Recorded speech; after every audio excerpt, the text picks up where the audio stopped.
ngasi video se akhoi life ta ayat apan leiba hai tare ko hai di blockages leiba aina thaba ma tauge khalaga hai di thabak to oidaba gumba adagi job ki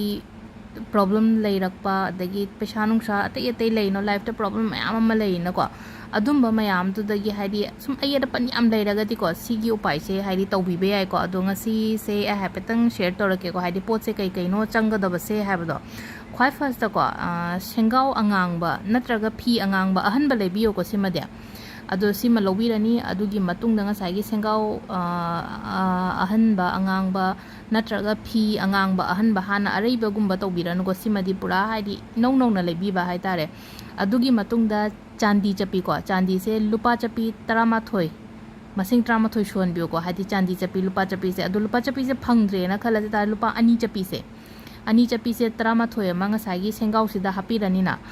aduga akoi gi long se tarama thoi am ga hapi ra se basida long tarama thoi ma chandi tarama thoi am leire ko aham bagi se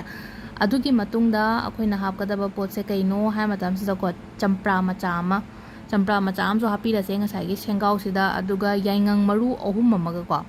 yaingang maru ohum amaga sigi machal mayam se loina hapaba matungda hai tare ko si machal mayam se loina hapa matungda ngasai gi sengau se ko sengau do kishan biro na traga khoina phi oiraga na haidi phi du so ai petang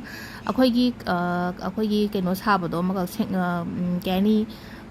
mathak tu da lang angang bagum mana kishan biro ba yomaga hai tare ko adugi keno do kamaina tawgada ge numit akakna ba kemta leite ko sigi tawgada ba sigi ritual se adi numit ama de heta tawba yai aduga isana dum pairaga ne aigi kokki mathak tagi hai tare ko kokki mathak tagi akhoi gi clockwise direction da ko haidi kun ma thoi khatang ko haidi misalaga sum haidi nangon dagi aingon da hoji yetlaga pallaga leiriba mayam se chat kharsanu ko haina khallaga ko aigi ko mathak sidagi kun ma thoira katang ungthok pide na ko haidi khud yet sina pairaga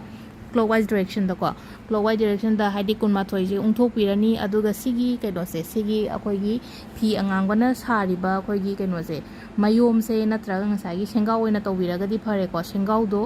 adu do kadai da thamgadabno hai matam sida akoi gi mandir gumba laisang gumba leina ko chatlo lai khoiramomo aduga adugi si makhong gumba hai tare ko staircase da haidi aduda thambiramo tumina thambiramo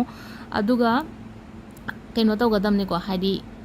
hanna yengamdana hanbiro sigi potse ko ado ngasai gi engonda leirami ba blockages leiramba aigi life ta obstacles leiba khotpa mayam do adumba mayam do chatkhina bagi damakta ni ko aduga aina keno ma ningjaba leire na khalase ko aigi thabak ama inkhang ama adugi matang da si se tawba yai ba haidi aigi thabak se oihan haidi ishor sida aina keno tawba ni da haidi ni bane ba si se potse kem na te ba ado sida haidi sumaina sugumba ritual tawba sugumba upai tawba khotpa mayam se thazaraga tawbiraga di loina mang mai pakpani ko ado sida thazadana haidi doubt leraga di mai di sungpa pa ko sai kan sida ado sida leire ngasi gi video se aina nungti gi videos happy mayam se tawoina hapani ko haidi only yengano haidi taw pangthok piyo ko thabak oina pangthok piyo aduga the result adum soidana phangani mathangi video mu yengminarase thank you